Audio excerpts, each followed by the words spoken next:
In 1955, the US Army demanded a new weapon as standard issue for troops in the field.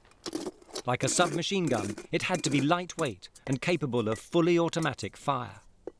But like a rifle, it would also have to hit and penetrate a helmet at 450 meters.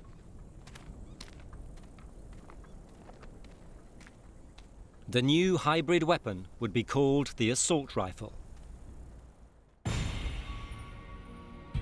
An early contender, the M14, was effectively a World War II rifle modified for full automatic fire. Unlike the Tommy gun, it used high-power rifle ammunition, heavy 7.62mm shells packed with powder. Conventional wisdom held that this was the best way to guarantee accuracy at 450 meters.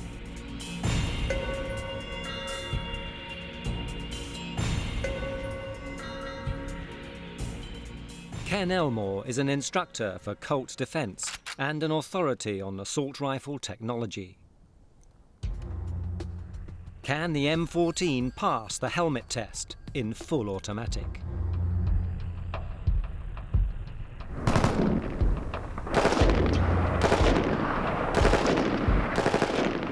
The weapon's heavy cartridge makes it move all over the place. No matter how hard you fight it, it just seems to get worse. Very rapidly out of control. Within 3 or 4 shots, you're strafing the air.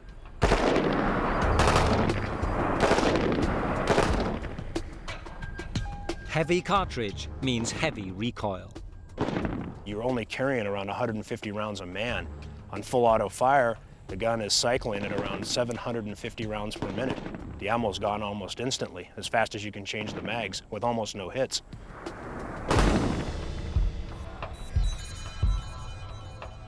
With the failure of the M14, it was time for a new designer to take a seat at the drawing board. In the mid-1950s, weapons manufacturer Armalite appointed a brilliant chief engineer named Eugene Stoner.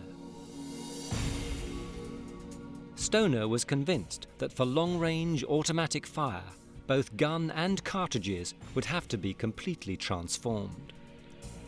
The M14 has a bend in the stock to keep the sights at eye level.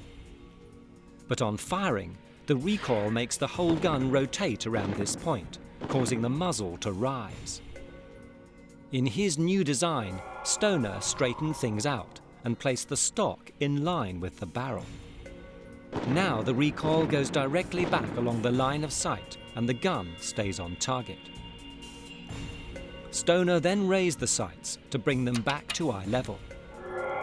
The result was the distinctive profile of one of the 20th century's iconic weapons. The M16 assault rifle. It had a truly space-age look and feel. Stoner used aluminium alloy for many vital components. The plastic handguards and buttstock gave it the nickname the Black Rifle. But the most controversial innovation was not in the rifle, it was in the cartridges. Stoner threw away the heavy 7.62mm ammunition of the M14 and replaced it with a slimline cartridge of just 5.56mm. The weight savings meant troops could carry twice as many fully loaded magazines into battle. But it seemed to a skeptical army that the tiny M16 cartridge was more suited to killing mice than men. How would the weapon perform in field trials?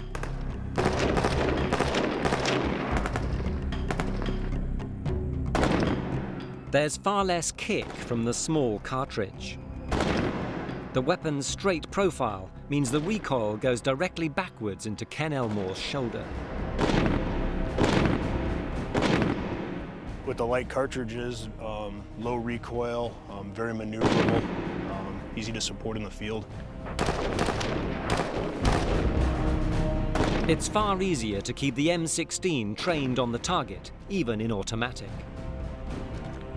The cartridges perforate the helmet, fulfilling the specification, although they punch much smaller holes than the M14. The M16 seemed to be the weapon of the Army's dreams. And by 1965, it was ready to be fielded in Vietnam.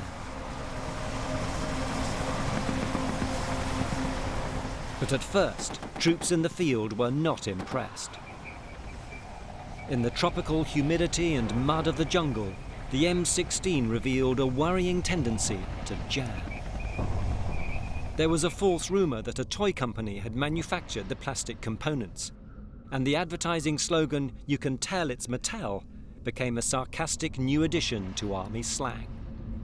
But Eugene Stoner's design was not at fault. Instead, the problem was traced to poor maintenance. Proper cleaning kits were distributed, and Army discipline did the rest. Well, the soldiers taking care of their equipment in a combat situation is absolute priority. You clean and maintain weapons before you do anything for yourself. You don't sleep, you don't eat, you don't do anything until that weapon is clean and maintained. Soldiers were still not convinced that the M16 would be effective in combat. Some didn't believe the slender cartridge could put a man down and keep him down. But the black rifle was soon spreading terror through the enemy ranks. The new cartridge was punching above its weight. They basically go down because of the massive trauma it's caused inside. They just shut down, and they fall almost like somebody let go of a large sack of potatoes. The M16 bullet is exceptionally fast, almost 1 kilometer per second. When it strikes human tissue, the lightweight nose slows down, while the heavier base maintains momentum. The bullet tumbles end over end, creating a huge bending force, which it cannot withstand. The bullet virtually explodes as it gets sideways. The whole center comes out of it. Very much like the Titanic, we often say. When that boat got out of the water, when the bow went under and the stern came out of the water, the boat snapped in the center. The same exact thing happens with a modern M16 cartridge. It's fully lethal. It leaves devastating wounds, and I don't know anybody walking around who's been hit by one. As a US Army combat veteran, Ken Elmore would trust the M16 with his life. The M16 is by far my favorite rifle. I've carried it all over the world. I know the rifle front and back. I know every feel about it, every sound it makes.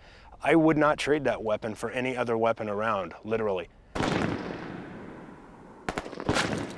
Eugene Stoner's invention strikes a perfect balance between rapid fire, long-range accuracy, and deadly ammunition. I met Mr. Stoner a couple years before he died. When I shook his hand, I told him, "Thank you for designing this rifle. It saved my ass." In training, the US Marines enter the final stages of their live-fire attack on a fortified trench. Their M16s maintain rapid fire, with pinpoint accuracy to pick off individual targets. Their firepower keeps the initiative, never allowing the enemy to respond. In the First World War, a trench attack was a slow walk into a hail of defensive machine gun fire. But in the modern day, the attackers have highly mobile machine guns of their own. The enemy is destroyed, and the Marines occupy the position. They set their sights on the next trench, but their firepower is not yet exhausted. If need be, the enemy can be attacked from above by a colossal machine gun that was invented before the first aircraft.